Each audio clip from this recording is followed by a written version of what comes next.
Jerking Jason's Chain!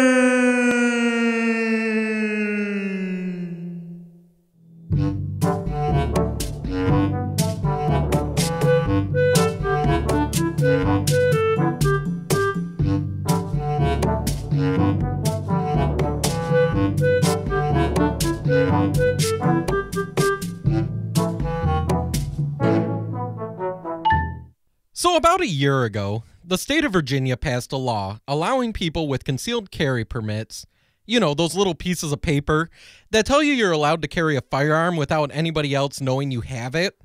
Well, Virginia, passed this law that basically said you can have your firearm with you inside of a bar or any other establishment that serves alcohol.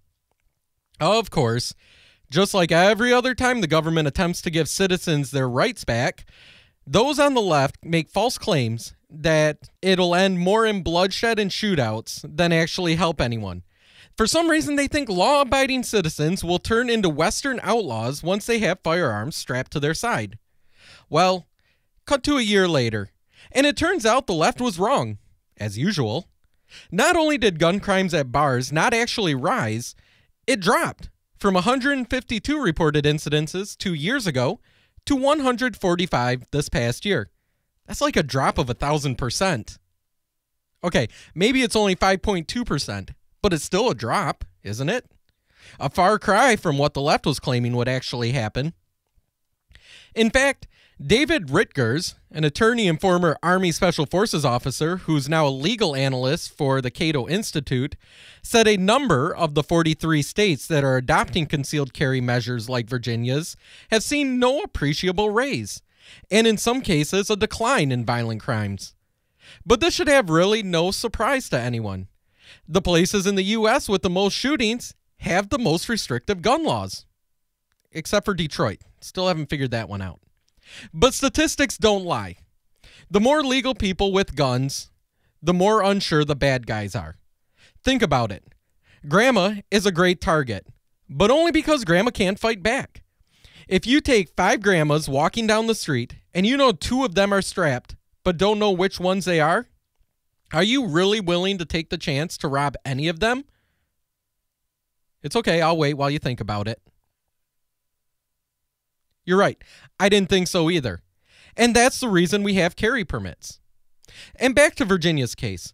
Permit holders in bars are actually going to be more responsible drinkers than the general public.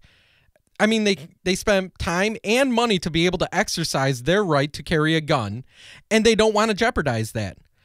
And of the 145 cases this past year in Virginia of shootings at bars, not one involved the CCW holder.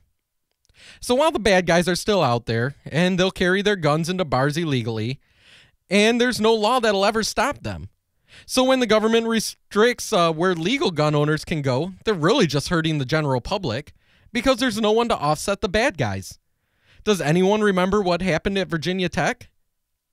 I'm reminded of a line from Chris Rock's 1999 song No Sex in the Champagne Room that goes a little something like this. Don't go to parties with metal detectors. Sure, it feels safe inside, but what about all those niggas waiting outside with guns? They know you ain't got one. And it's true.